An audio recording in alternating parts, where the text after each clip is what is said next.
सगळ्यांचं पुन्हा एकदा स्वागत. संभाजीराजांनी वयाच्या अवघ्या 16व्या वर्षी ज्या पद्धतीनं ग्रंथ लिहायला सुरुवात केली आणि त्याचप्रमाणे नाशिकमधील 16 वर्षीय चारू दत्तनही तसाच प्रवास सुरू केलेला आहे, मात्र एका वेगळ्या पद्धतीने. कसा पाहूयात.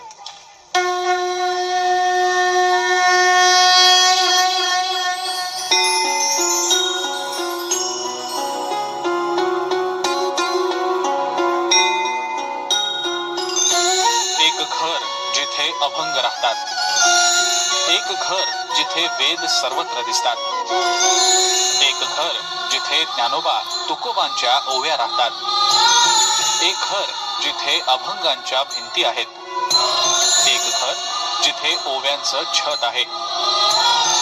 चला एका अशा घरात. महाराष्ट्राला संतांची मोठी परंपरा लाभलेली आहे आणि या संतांचे अनुयायी, त्यांचा भक्तगण देखील तेवढाच मोठा आहे. मात्र नाशिकमध्ये आज आपण अशा एका भक्ताला भेटणार आहोत की ज्याचं संपूर्ण कार्य आणि ज्याची दिनचर्या ही अत्यंत आश्चर्यकारक आणि चमत्कारिक आहे. कोण आहे हा भक्त आणि नक्की त्यानं या सगळ्या भक्तीपायी काय केलंय आपल्या घरामध्ये, बघूयात या खास रिपोर्ट मध्ये. नाशिकमध्ये राहणाऱ्या थोरात कुटुंबाचं हे घर. या घराच्या भिंती, दरवाजे, स्वयंपाकघर, बेडरूम हे वेदांनी आणि मंत्रांनी भरून गेलंय. या घरात राहणारा 16 वर्षांचा चारू दत्त याला एक दैवी चमत्कारच म्हणावा लागेल. वयाच्या 10व्या वर्षांपासून तो फक्त लिहितो आणि लिहितोच आहे. असंख्य अवघड आणि सर्वसामान्यांच्या समजण्या पलीकडचे श्लोक, संतांची वचनं, ओव्या, अभंग, धर्मग्रंथ.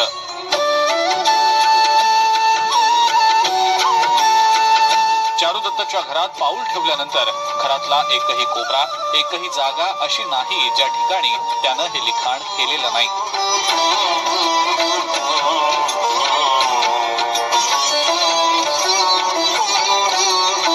नाशिकमध्ये राहणाऱ्या आणि इयत्ता 10वी इतक्यात पास झालेल्या चारुदत्त थोरात याच्या घरात आपण प्रवेश केल्यानंतर जो काही नजारा आणि जे काही दृश्य आपल्याला बघायला मिळतं ते निव्वळ चमत्कारिक असंच म्हणावं लागेल. चारुदत्त खरं तर 10वी आता पास झालेला आहे आणि त्यांनी 11वी मध्ये प्रवेश घेतलेला आहे. मात्र त्यांचं संपूर्ण घर हे जणू एखाद्या वेदाचं भांडारच झालंय, असं परिस्थिती आणि असं चित्र या घरामध्ये आल्यानंतर बघायला मिळतं. घरांच्या भिंतीवर, पंख्यावर, घड्याळावर, स्वयंपाकघरातल्या ओट्यावर, भांड्यांवर, कपाटावर, खिडक्यांवर जिथे जिथे म्हणून जागा दिसेल तिथे 16 वर्षांच्या या चारू दत्तनं मोठ्या साधू महंतांना देखील जमणार नाही असे ज्ञानेश्वरीतले पाठ लिहून ठेवले आहेत. लहानपणापासूनच चारू दत्त हुशार आणि इतरांपेक्षा वेगळा आहे. मित्र होते, मात्र त्याचं मन हे वेगळीकडेच होतं. त्याला लहानपणापासूनच अभंग, कीर्तन, देवासंतांच्या गोष्टी ऐकायला आवडत असत. मात्र जसा चारुदत्त मोठा होत होता तसतसा त्याच्यातल्या प्रगल्भतेचा अनुभव घरच्या लोकांना येत गेला. ज्या वयात मुलं कॉलेजच्या कट्ट्यावर बसून मजा करत असतात त्याच वयात चारुदत्त वेगवेगळ्या विषयांवरचे धर्मग्रंथ लिहितो आहे.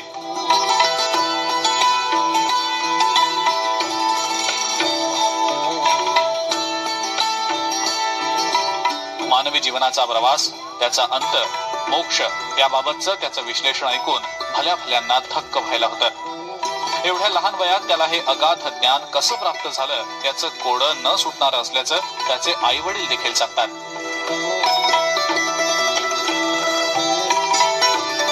आमच्या पोटी आम्ही असं काय पुण्य केलं होतं की आमच्या पोटी असा मुलगा जन्माला आला.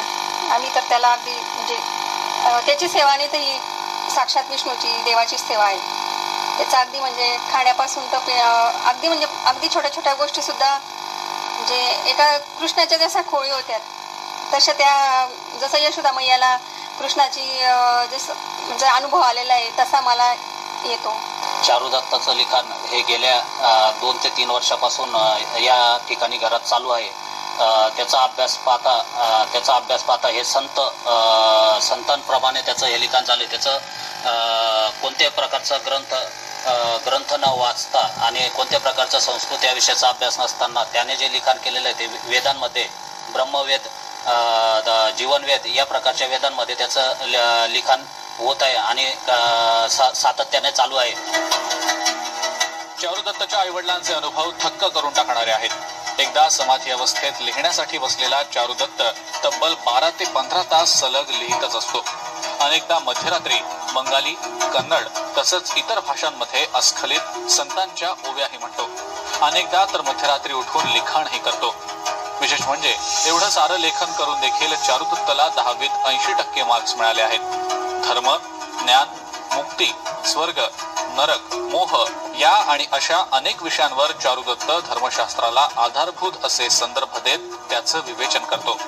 चारुदत्तचे आषाढी वारीबाबत तसंच नाशिकमध्ये होणाऱ्या सिंहस्थाबाबत सडेतोड विचार ऐकून कोणी महात्मा किंवा मोठा संत आपल्याशी बोलत तर नाही ना असा भास आपल्याला होईल.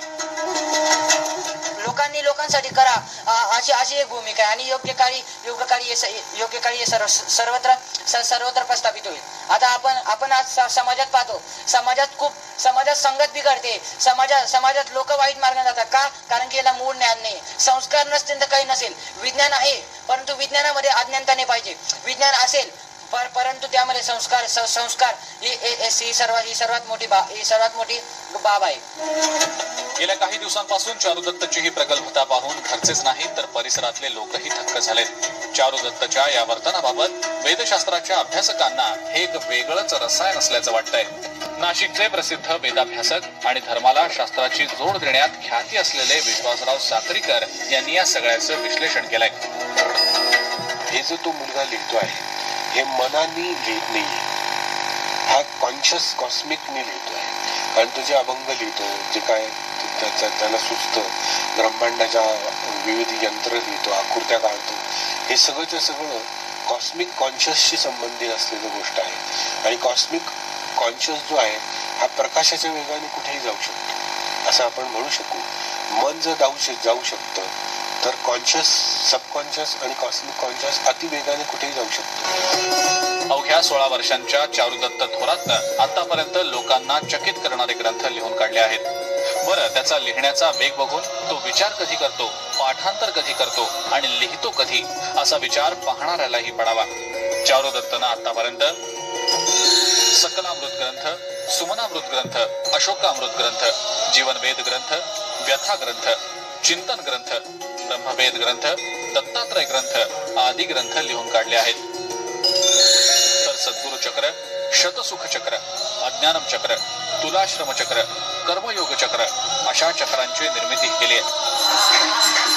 त्यामुळे चारुदत्तच्या या सगळ्या गोष्टींना चमत्कार म्हणावा का असा प्रश्न पडल्याशिवाय राहत नाही.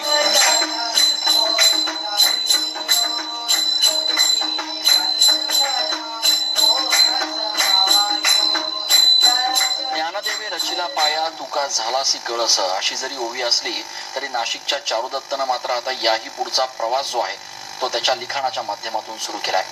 चारुदत्ताचं संपूर्ण घर म्हणजे ज्ञानाचं एक मोठं भंडार झालंय. या क्षेत्रातल्या तज्ज्ञांनी आता या सगळ्या गोष्टींचा नीट अभ्यास करून समाजाला याच्यामधनं काय बोध देता येईल त्याबाबत प्रयत्न करण्याची गरज आहे. नाशिकहून कॅमेरा पर्सन आकाश येवलेसह मी चंदन पूजाधिकारी, TV9. तर आमचा स्पेशल रिपोर्ट पाहिल्यानंतर आपल्याही लक्षात आलेलं असेल की चारू आकाशा एवढा हा या आम्ही कार्यक्रमाला नाव देण्यामागचं खरं कारण काय, त्याच्याशी देखील बातचीत करणार आहोत. त्याचबरोबर मुकुंद जे आपल्या बरोबर देखील बातचीत करणार आहोत एका छोट्याशा ब्रेक नंतर.